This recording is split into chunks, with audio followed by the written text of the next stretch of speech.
It's a beautiful bomb bouncy braid out for you guys on today. I will be sharing all the techniques, the products, all the details on how I got it to set, etc. So stay tuned. As you can see, the back is already in the plaits. I'll be demonstrating on the front section of the hair. My hair is actually kind of flat right now because I straightened it maybe a week or two ago.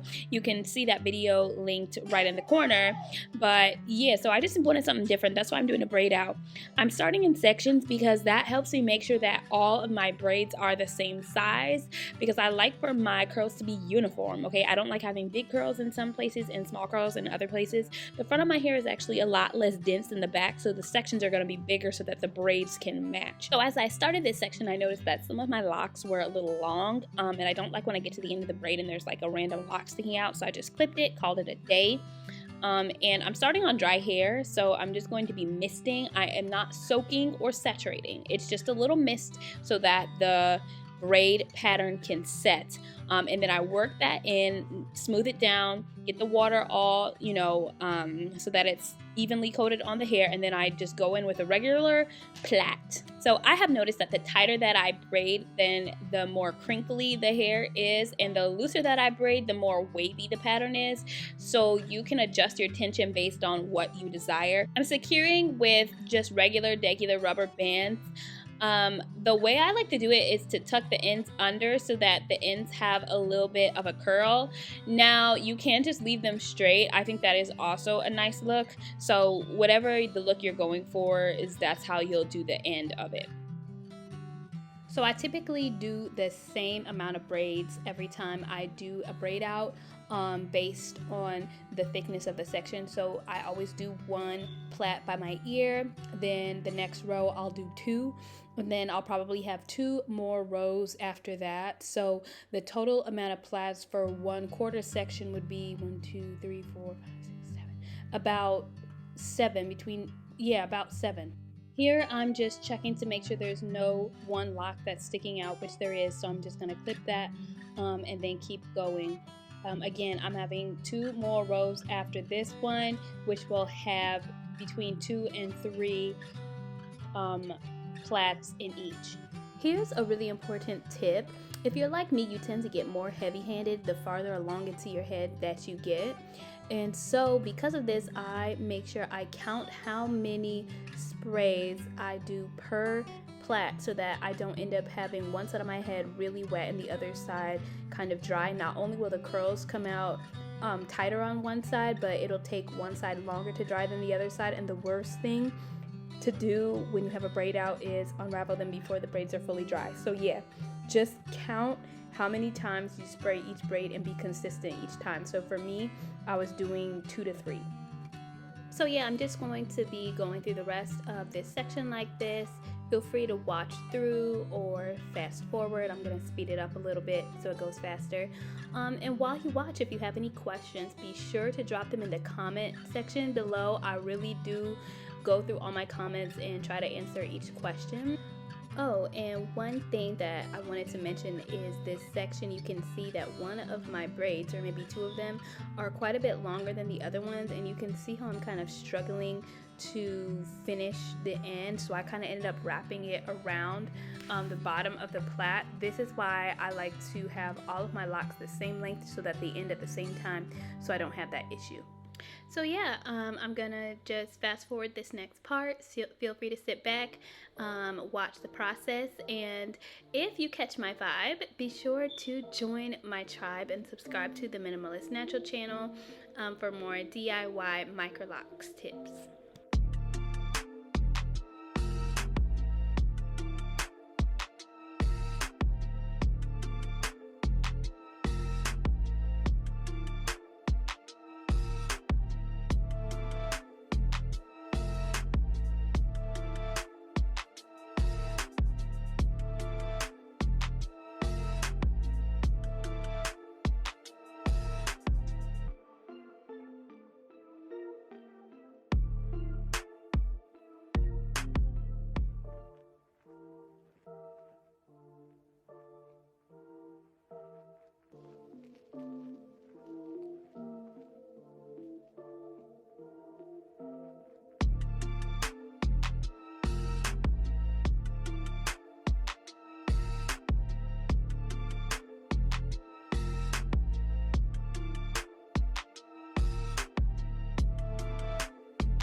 And we are back the next morning.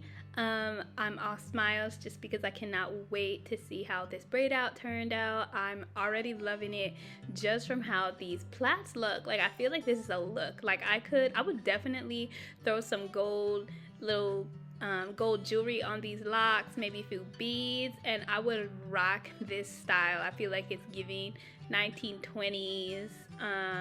It's just real cute.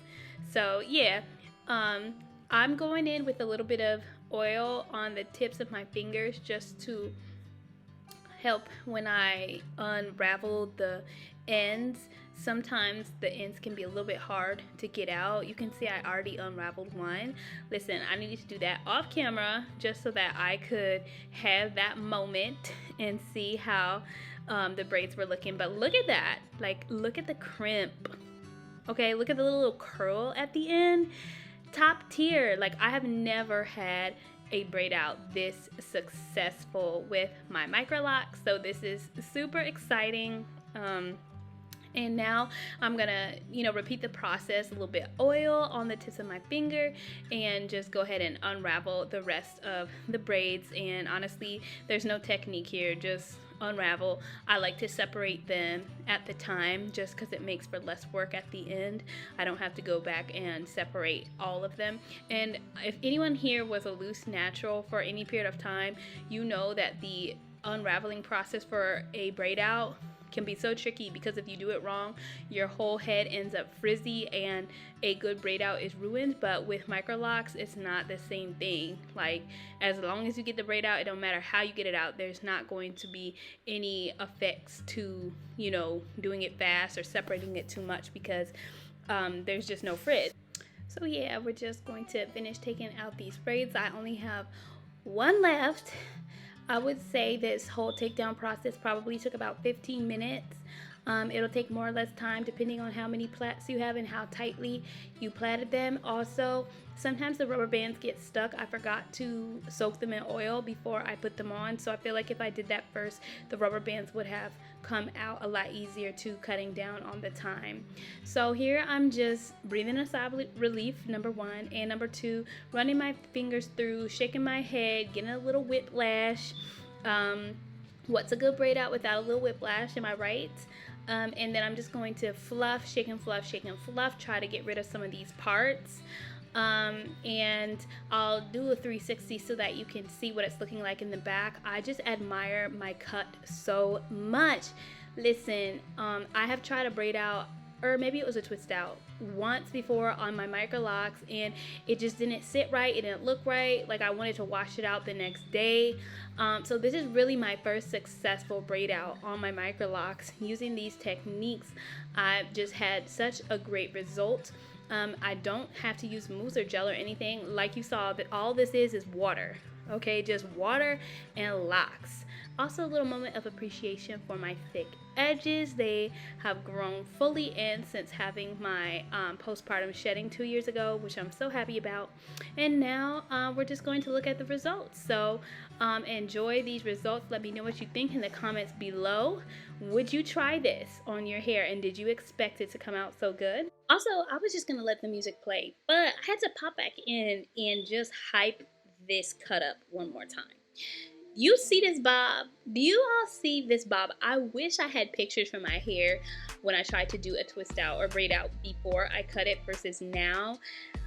It's just giving the perfect length, the perfect chin length bob. I'm so happy that I can wear it any way I want. I can wear a middle part, I can wear a side part, I can pull it to the side, and it still looks good. So this is your sign to cut your locks if you haven't done it yet. I'll link a video of my process for cutting my locks and why I did it and how I did it, etc. Thank you guys so much for watching this video. I'll see you the next time.